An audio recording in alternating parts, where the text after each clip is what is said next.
de História à Distância, especialmente para os nossos alunos do Frei Gil, nesse momento de coronavírus. Então, por favor, todo mundo aí pode aprender um pouquinho, mas é especial para os nossos queridos alunos que estão em distanciamento social, entendendo que essa é uma excelente medida para a segurança de todos, tá? Um abração, então, para você aí que está em casa, um abração para você que está na chácara, que está em outro ambiente, mas que está acompanhando aí, não deixando de estudar. Isso é super importante. Estudo não é só na escola, estudo é em casa. Você não é um aluno que assiste aula, você é um estudante que estuda. Então, parabéns para você aí que está acompanhando esse nosso momento. Nós vamos revisar aqui um pouco os nossos conteúdos, tá? Vamos passar aí para vocês uma série de slides aí sobre as nossas aulas pregressas. Eu espero que você lembre de alguma coisa. Então, vamos lá. Vou tirar aqui um pouco desse local, vou botar para cá, porque fica melhor ali, tá bom? Então, curso de História, Centro de Ensino Frei Gil. Quem é o professor? É esse carinha aqui que está aí, especializando aí nessas transmissões ao vivo. E essa aqui não é ao vivo, mas a gente não tem teste para gravar, então acaba sendo ao vivo transmitido depois. Um abraço, então, aí para você, aluno do primeiro ano A, aluno do primeiro ano B, aluno do primeiro D, do E e do F. São o nosso público para essa turma aí. Então, um A, um B, um D, um E, um F. Vamos prestar atenção, a aula vai começar agora, primeiro ano, primeiro período. Vamos estar aí revisando. Comecinho de tudo, a gente falou para vocês o que é história. O que é história? História, repete aí comigo, você já deve ter decorado, é a ciência humana que estuda a sociedade e a cultura ao longo do tempo. Então, esse é o nosso conceito de história. É a ciência humana que estuda a sociedade e a cultura ao longo do tempo. Nós falamos para você a respeito desse carinha aqui, o Jack Estripador, o cara que matava suas vítimas e depois partia em pedacinhos, né? Partia em pedaços. Então, nós vamos partir esse conceito em pedaços. Vamos primeiro falar da história como ciência. Essa palavrinha aqui muito importante, que infelizmente hoje está tendo aí muita gente que não segue esse princípio aqui. O que acontece? Acontece o seguinte, gente, boa, tem um monte de cara inteligente, um monte de cara aí super bacana. Infelizmente, eles estão errando no método. Tá? Gente que está divulgando aí muito vídeo no YouTube, internet, fala muito, tem muito respaldo aí, milhões de seguidores. Mas é o seguinte, esse pessoal, eles dizem assim, eu estudei muito esse assunto. Estudou, viu muito vídeo, leu muito livro, fez muita coisa. Tá? Só que ele não fez isso dentro de um método. E usa, basicamente, métodos filosóficos, como a indução e a dedução. Esses métodos, eles são ótimos, mas são falhos. Tá? Então, indução e dedução são falhos. E as pessoas, então, chegam a conclusões falhas também. Então, é necessário que a gente retome essa questão da ciência. A ciência é muito importante e a história ela é científica, ela não é filosófica, ela não é só indução, só dedução, ela é ciência. Então, o que a história faz como ciência? Vamos lá. Olha, primeiro, tem 4 tipos de conhecimento. Vocês já vimos, tal, você deve estar lembrado, só estou relembrando. É um conhecimento empírico ou prático, aquele que se adquire na prática, nadar, andar de bicicleta, andar mesmo, falar, tudo isso é conhecimento empírico. O bebezinho, quando nasceu, não teve lá na faculdade uma aula assim para ele, olha, lá na maternidade, né? Uma aula para ele dizendo assim, vamos aprender a andar, vamos aprender a falar. Não, não era assim. Então, a galerinha teve que aprender fazendo. Levanta, cai, levanta, cai, levanta, cai, até que aprendeu a andar. Repete as palavras que os adultos falam, aí aprende a falar. Conhecimento empírico. Várias e várias coisas. A maioria das coisas que você sabe fazer, você aprendeu de forma empírica. Tá? Então, esse conhecimento é super relevante, não tem vencimento, né? Sempre vamos usar isso aí, isso é importante, então, para a nossa humanidade. Quase que paralelamente, quando a humanidade surgiu, que já usava o conhecimento empírico, a humanidade também desenvolveu o conhecimento teológico. O que é o conhecimento teológico? É a explicação das coisas pelo sobrenatural. Explicar a natureza a partir do sobrenatural, né? Então, sempre tem uma explicação assim, é Deus, é um anjo, é um espírito, é um demônio, sempre tem uma explicação voltada para o sobrenatural. Tá? Então, é super importante que você entenda que isso aí é antiguíssimo. As pessoas fizeram já isso desde que começaram a se entender por gente. O conhecimento filosófico. O conhecimento filosófico já é um pouco mais recente, né? Eu digo recente em termos de história, né? Século V a.C., algumas pessoas da Grécia que não tinham nada para fazer começaram a observar mais as coisas, começaram a pensar mais sobre aquelas coisas, porque eles tinham tempo livre. Depois a gente vai estudar isso direitinho quando a gente estiver estudando sobre Grécia. E aí eles começaram a questionar as explicações teológicas e a definir que só iriam aceitar explicações que tivessem lógica, que tivessem que usassem a razão. Então, nada de conhecimento só baseado no que alguém vai dizer assim, não, Deus falou, Deus revelou, ou porque é assim, né?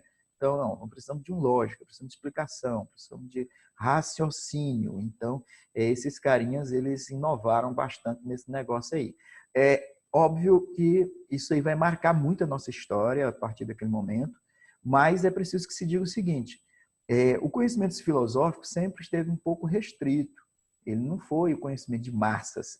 A maioria das pessoas continuavam explicando as coisas de forma teológica, tá? Então, o conhecimento filosófico não apaixonou a maioria absoluta da comunidade, apesar de ter sua relevância histórica, a sua relevância na maneira de que como as pessoas encaravam o conhecimento, ok? Bom, mas aí é no século XVIII que vai surgir o conhecimento científico, e esse aqui vai impactar tudo. Nós estamos nos comunicando agora porque a ciência esteve evoluindo demais em termos de comunicação. A outra área que evoluiu muito é o transporte, né? Hoje você pode ir em qualquer lugar do planeta e até fora do planeta, porque a humanidade evoluiu demais, deixou de andar a pé, a cavalo, de barco, para andar em aviões, espaçonaves. A área dos transportes realmente avançou bastante. Tá? E a gente vê aí, nessa pandemia toda, há também uma outra área super importante que a humanidade evoluiu muito, que é a medicina, a saúde. Né? Então, a galerinha tem aí muito progresso científico. Né? Eu creio em Deus que a gente, por mais que estejamos aí nessa pandemia toda, nós vamos evoluir bastante e vamos aí crescer nessa questão de solução para esse coronavírus aí. A ciência vai achar realmente uma solução. Beleza. Gente, a ciência, então, ela tem um processo, um método, né? René Descartes foi um cara lá do século XVIII que pensou, sistematizou como a ciência deveria trabalhar. E ele, então, elaborou esses 4 passinhos aqui, né? Eu coloquei esse desenhozinho aqui para a gente ver como é que esses 4 passos se fazem. Então, primeiro começa com a problematização. O cara observa a natureza, tá? Observou a natureza aí, beleza, tá tudo. Aí ele tem dúvidas, né? Então, cara, a ciência começa com observação, tá, gente? Então, o carinha tem dúvidas. Como é que é esse negócio aqui, tá? E aí ele faz perguntas, né? Ele vai pesquisar em livros, vídeos, etc. Ele vai querer saber o que já se sabe sobre aquele assunto ali que ele está perguntando, tá? Então, é nessa hora aí que a gente problematiza. Problematizou, eu problematizei e tal, estou querendo saber sobre isso. Aí você cria hipóteses. Depois dessa pesquisa aqui, você vai, então, coletando dados e esses dados você elabora hipóteses. Hipóteses, você elaborar uma série de possíveis explicações, né? Possíveis explicações. Essas hipóteses passam para o passo 5 aqui, que é a experimentação. A experimentação é super importante, porque é o que a ciência faz aí com as suas hipóteses, né? Esse pessoalzinho de YouTube e o pessoal da filosofia, eles paravam aqui, não, é assim, tal, tal, porque tem lógica, né? Tem lógica, né? Já a ciência, ela não para aqui, pode ter lógica, pode ter o que for, tá? Mas ele precisa experimentar, precisa colocar isso dentro de dados concretos, dentro de situações concretas, experimentar isso em vários níveis de simulação, tá? Então, vamos fazer a simulação aqui de como é que isso realmente é no natural, no real, não só na mente, tá? Mas lá na coisa real concreta. Então, feitas essas experimentações, o carinha vai passar para uma análise de dados. Novamente aqui, pode ser ajudado pelos processos filosóficos de indução, dedução, etc., né? Raciocínio lógico. Mas vamos analisar os dados, de acordo aí com tudo, vamos somar, vamos diminuir, vamos verificar, vamos ver tudo aí que é possível, tá? Análise de dados. Tá? Feita a análise de dados, eu elimino um bocado dessas hipóteses aqui. Tem um monte de coisa que não tem sentido, não resistiu às experiências, né? Pode ter lógica, pode ter um monte de coisa, mas não resistiu às experimentações. Então, eu seleciono algumas teorias, ou uma teoria, uma explicação provável, uma explicação que tenha condições de provar que ela é verdadeira, né? Então, eu já estou avançando aqui no processo científico. Então, analisando isso, eu posso voltar aqui para a experimentação, para a pesquisa, para poder chegar a uma conclusão. Essa conclusão é a tese, quando o cara realmente diz, não, eu analisando de todas as maneiras, tal e tal e tal, fazendo testes, pesquisas e etc., eu cheguei a essa conclusão aqui, irrefutável, porque eu já apliquei todos os contra-argumentos e etc. e tal, então a conclusão é essa, está provado por A mais B, por ciência aqui, por experimentação, a minha tese. Então, aqui é um conhecimento comprovado, tá? Então, esse é o processo científico, a história trabalha assim, tá bom? Então, aqui, simplificando, problematizar e perguntar o que é isso, né? Hipótese é dizer assim, eu acho que pode ser A, B, C ou D.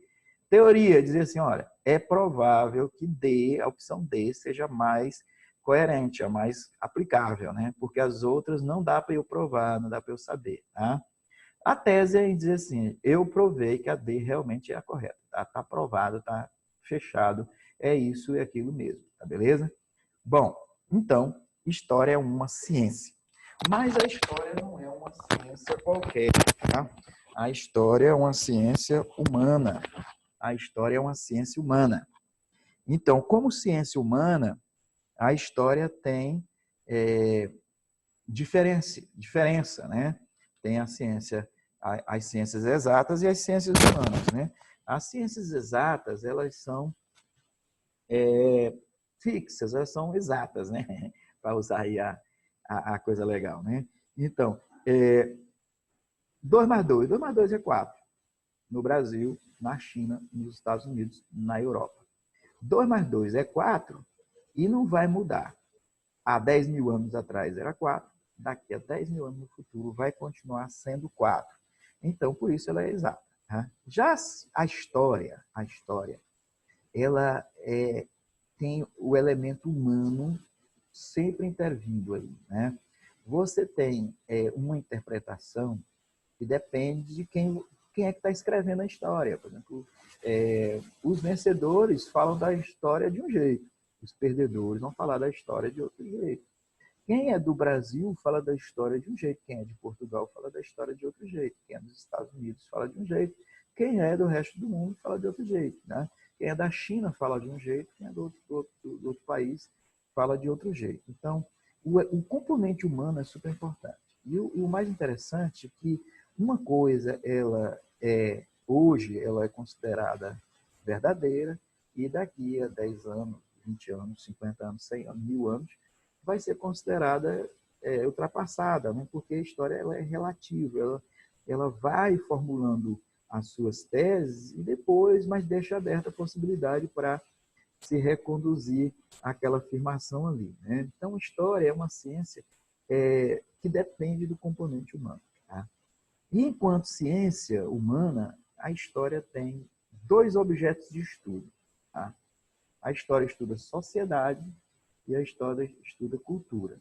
Então, sociedade. O que é sociedade? Sociedade é um agrupamento de pessoas que possuem objetivos comuns.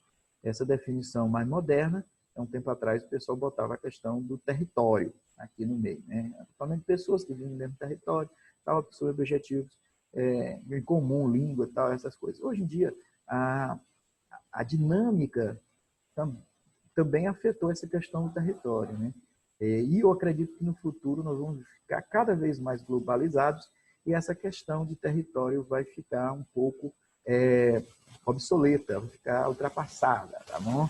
Então, sociedade é um agrupamento de pessoas que possuem objetivos comuns. Outra coisa super importante, então, objeto de estudo da história é a cultura. O que é cultura? Cultura é tudo que pode ser aprendido e ensinado. É simples assim. Pode ser aprendido, pode ser ensinado, é cultura, tá bom? Então, cuidado com esse conceito é muito amplo e, às vezes, ele vai confrontar aí uma série de preconceitos que a gente tem, né? Então, não deixe esses preconceitos afetar a sua visão de história. Então, tem, por exemplo, a questão do bairrismo, né? Galera bairrista, pessoal que acha que sua sociedade é melhor do que a dos outros, né? E aí, outros que acham que sua cultura é melhor do que a dos outros, né? O etnocentrismo, sua etnia é melhor do que a dos outros. Tem gente que diferencia cultura popular, cultura acadêmica, e acha que cultura acadêmica é superior à popular. Outras pessoas que acham que cultura é só o popular, o folclórico. A historiografia, a escrita de história está cheia do negócio chamado eurocentrismo. Tudo centralizado na Europa. Outros, hoje, descartam o método científico e estudo de história aí, de uma forma aleatória, baseada apenas na lógica. Tem lógica, isso aqui tem lógica, né? Claro que tem. Um monte de coisa no mundo tem lógica, mas não é plausível, não sustenta com os fatos e com as pesquisas, né? Com a experimentação. Não se sustenta, não vai para frente. Tá? Então, história ela vai estudar basicamente essas duas coisas, sociedade e cultura. Agora, sociologia também estuda sociedade. Antropologia estuda cultura. O que tem de diferente na história? Exatamente essa expressão aqui, o tempo. E aí, professor de história, a gente fica muito irritado quando o aluno fica no negócio de primeiro dia de aula, pergunta, o que história estudo passado. Então, tá a gente pegar a cadeira e jogar na cabeça do cara. É muito simplismo dizer que história estuda o passado. Na verdade, história estuda o tempo, passado, presente e futuro. Tá? A gente só estuda o passado por conta do presente e do futuro. Tá? Então, nada de ficar limitando história ao passado. Para se ficar estudando só o passado, é inútil esse conhecimento. A gente dizer assim, para quê, né? Como um professor gago que eu tinha, né? Para que estudar isso? Né? Graças a Deus já esqueci isso tudo. Então, se for estudar só pelo passado, não vai ter sentido. Daqui a pouco a gente esquece e, graças a Deus, esquecemos. Então, a história tem que ser para você criticar o presente, para você analisar o presente. Tem aluno, às vezes, que se irrita quando a gente fica falando de política, de economia, da cultura atual, né? Falando da sociedade, falando dos valores, falando das coisas de hoje. E as pessoas, então, dizem assim, a pessoa está desviando o assunto. Vamos voltar lá para Roma, vamos voltar lá para o Egito, vamos voltar lá. Não é essa questão. Você tem que contextualizar. Só vale a pena estudar história se for para a gente analisar o presente e evitar os erros do passado no futuro. Então, história ela precisa ser contextualizada ao longo do tempo. É interessante essa questão do tempo, porque a humanidade ela resolveu contar o tempo, né? Então, desde os primeiros homens, né? O homem observou o círculo do Sol, Sol nasce, Sol se põe, aí amanhã de novo, né? E as fases da lua foram os dois primeiros elementos para as pessoas contarem o tempo. Então, o sol nascer até se pôr um dia.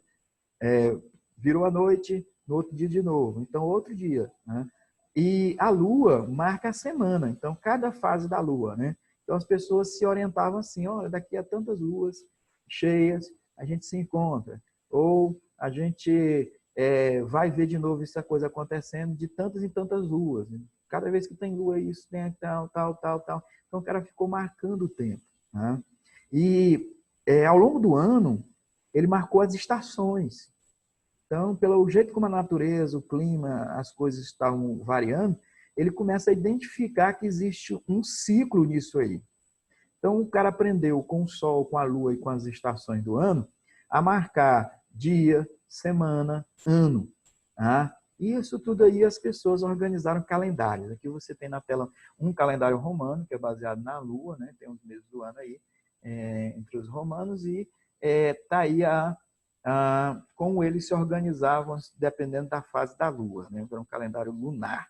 Então, pessoal, calendário é super importante. Nós temos vários calendários no mundo hoje. Né? Nós temos, o calendário que nós usamos é um calendário feito por religiosos.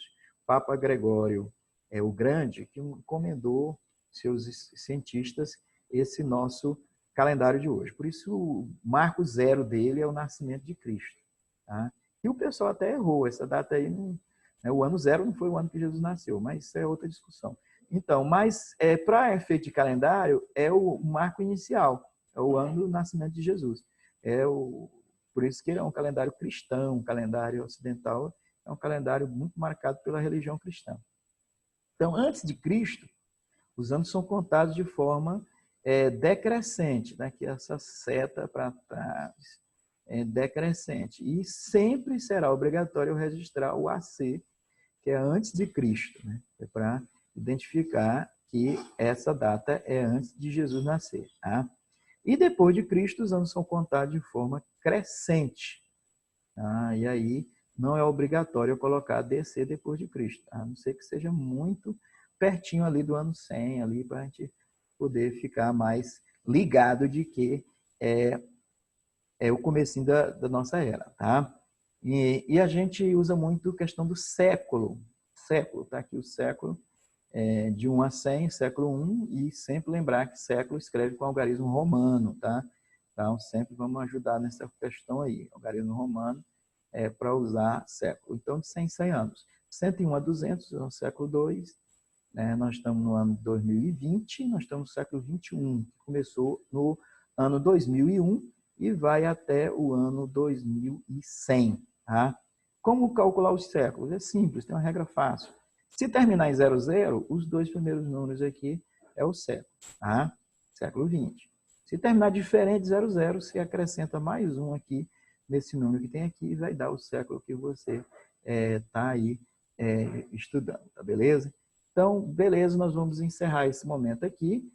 Depois a gente volta com esse outro tema aqui de como é que os historiadores trabalham essa questão do tempo aí na história, tá? Só lembrando para vocês que é muito importante que você continue estudando, aproveite seu tempo, já que nós estamos falando de tempo, sistematiza ele, organiza aí como se você estivesse numa sala de aula. Eu sei que é bem mais complicado esse negócio de estudar à distância, exige mais disciplina, mas a gente está aí para se disciplinar para aprender, tá bom?